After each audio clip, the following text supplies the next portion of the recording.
Hello YouTube, I'm back again, but today I'm with a different type of video.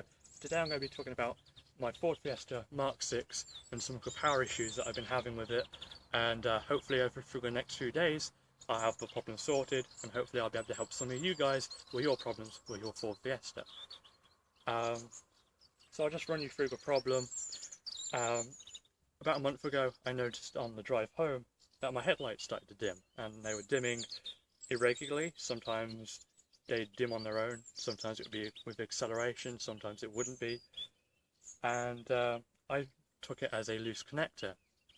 A few days later the battery light came on, so I believed it to be a battery problem, so I charged the battery and the problem still progressed. And then I took it to a garage, and the garage had it, and they said unless the battery light comes on and stays on, chances of finding the fault are non-existent. So I had it for a day. They left it running for an hour, and they noticed that the battery light was coming on, but they couldn't pinpoint anything. They said it most probably wouldn't be the alternator. They said it might be the wiring loom. Hopefully it is that. So I had it back. Because it had been running for an hour, there was no problem that day with power or lighting. So it progressed on, and about 2 weeks later I took it to a garage, and the garage had it, and they checked the smart charge system, and they cleaned it, and they looked at the alternator, and they did all that sort of stuff that they knew how to do. Like, smart charge is usually what fails on these, as well as the alternator and as well as the ECU apparently. But they cleaned the smart charge and it worked for about an hour, and it came back on again. But this time is even more stronger. If you put the heated screens on, you notice a jump in power. Like, you'd have a lack of power, you'd be going at 30 miles an hour, and then you press the heated screen and you would be getting 30 miles an hour out of it. And then you take the heated screens off, and then you'd be back to 30 miles an hour. Also, when you put your foot down, there's a lack of power. And then I phoned Ford on Monday, and I've booked it in for tomorrow morning. But on the drive home last night, the problem was getting even more worse. The lights were dimming so much they might as well not be on again. Battery light stayed on, and then we're at the roundabout by my house, and then the oil light came on, the battery light came on, and all of a sudden the brakes went hard, the steering went hard, and I could hardly steer.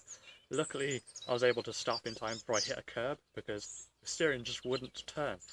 I know that the power steering turns off when the ignition goes off, but for some reason it wasn't turning at all. So I turned the ignition off, started the car back up, and the problem was sorted until I parked at home. Started it again today, the problem still progressed. The engine is as noisy as a diesel. It might as well be a diesel with the idling noise it makes, which the idling noise is quite loud, considering that because of the power problem it doesn't go more than higher than 500 to 700 revs. So that is a big issue. But anyway, I'm going to take it to Ford in the morning. Sorry if this video is a bit unprofessional. I'm trying to fit in as much information as I can without making it too long of a video. But I'm taking it to Ford tomorrow, and I'm going to record the journey from getting some diagnostic on it. The diagnostic from Ford is anything from £60 to £80 depending on what car you have, whether it's a hatchback or a people carrier. It does differ a tiny bit, as I've been told. But hopefully it shouldn't be too expensive tomorrow to get a diagnostic. Hopefully I'll be able to decide on what the problem is. As I said earlier, I'm hoping it might just be the wiring loop, but chances are it may be the alternator, or it may be the ECU. These are problems that have been coming up on the internet when I've been searching my problems, but none of the people on the internet have been experiencing problems that I've been having. They've been having some of the symptoms of problems that I've been having, but haven't been having my full set of symptoms, which is always difficult to try and find out yourself what's wrong with your vehicle when everyone's replacing different parts and everyone's got different problems. But anyway, as I said, I'm taking it to Ford in the morning. Hopefully the diagnostic will show some faults. If it doesn't, then I'm not sure what I'm going to do, because of course, you know, it's only going to get worse. Car is drivable. you know, besides the battery light coming on and the headlights dimming, it's perfectly drivable in the day, as long as you just ignore the battery light, because the battery has got enough charge in it and the alternator's given it enough charge, which made the garage think it was the smart charge, and you know, people online saying it might be the wiring loom. But we'll find out, because it's definitely not a flat battery, because the battery is fully charged. So anyway, we'll just see what Ford has to say, and yeah. Anyway, I'm going to wrap it up there, guys.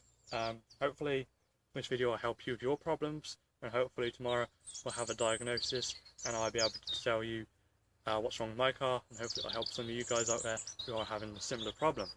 So anyway, until tomorrow, I guess it's goodbye.